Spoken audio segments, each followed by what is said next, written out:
What is going on, guys? Welcome back to another episode, and in this video I'm going to tell you exactly what Polkadot is in plain English. So let's go. Yeah! Polkadot's goal is to create a network which will allow all blockchains to interact and communicate with each other. These blockchains can be both private and public. So for example, public blockchains such as Bitcoin and Ethereum, and private blockchains such as Ripple, aka XRP. In other words, Polkadot is aiming to become the definitive space where blockchains go to communicate and interact with one another. Now this is really important because currently all blockchains operate in isolation with no definitive way to share data, assets, transactions, or any other form of value with other blockchains. They can only do it among their own blockchain. Polkadot aims to solve this problem as its network allows cross-chain communication and interoperability, which means all blockchains can connect to the Polkadot network and share information, assets, and other forms of value with each other. So you can see how this Polkadot system is beneficial to the entire crypto space and how it's solving a massive problem. But how does it do this, and what is the technology behind the Polkadot network? Polkadot is built and operates via 3 different components: relay chains, parachains, and bridges. The relay chain is the main layer of the Polkadot system and keeps up-to-date financial and transactional information across the entire network with regards to all the blockchains that connect to it. Think of it like a record keeper or an accountant, if you will. It also works together with the next component of the network, known as parachains. Parachains are additional blockchains that run in parallel alongside one another within the Polkadot network.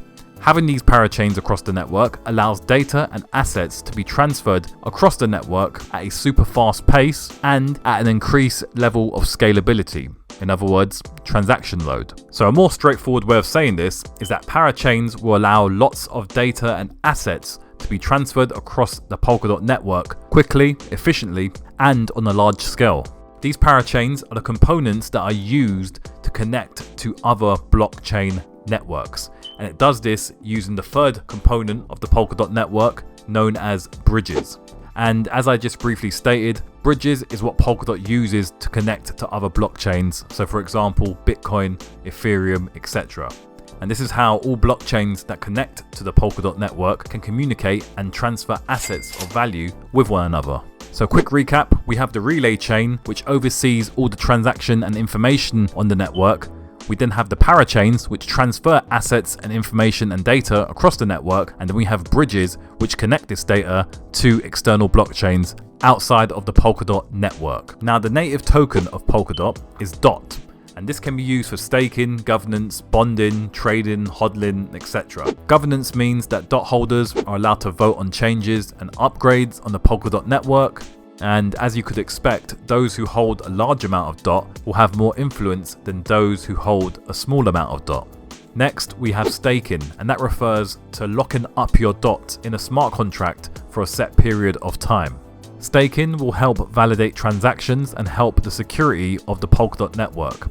As a reward for locking up your assets, the network will reward you in additional DOT tokens. Bonding is used to purchase and control the parachains that we spoke about earlier on the network.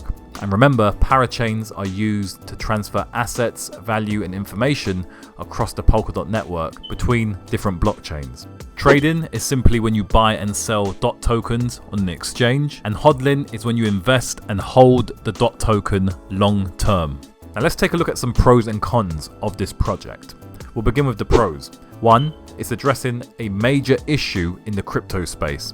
Interoperability between blockchains and communication between different blockchains is essential in the evolution of cryptocurrency. 2. It has a good team behind it.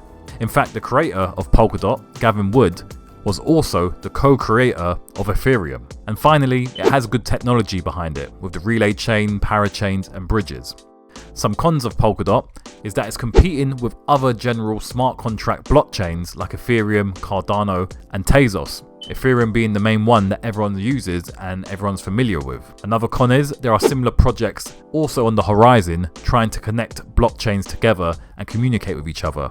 The most well-known one outside of Polkadot is Cosmos. If we take a look at the Symmetry Crypto Briefing Report, which gives a good indication of the project's value, we can see that they've rated it a grade B, which is really, really good. But what do you guys think? Do you own DOT, and are you confident about its future? Let me know in the comments down below, and make sure you subscribe and check out our other crypto videos to enhance your crypto education and make sense of this new technology. I will speak to you in the next one. Take care. Peace.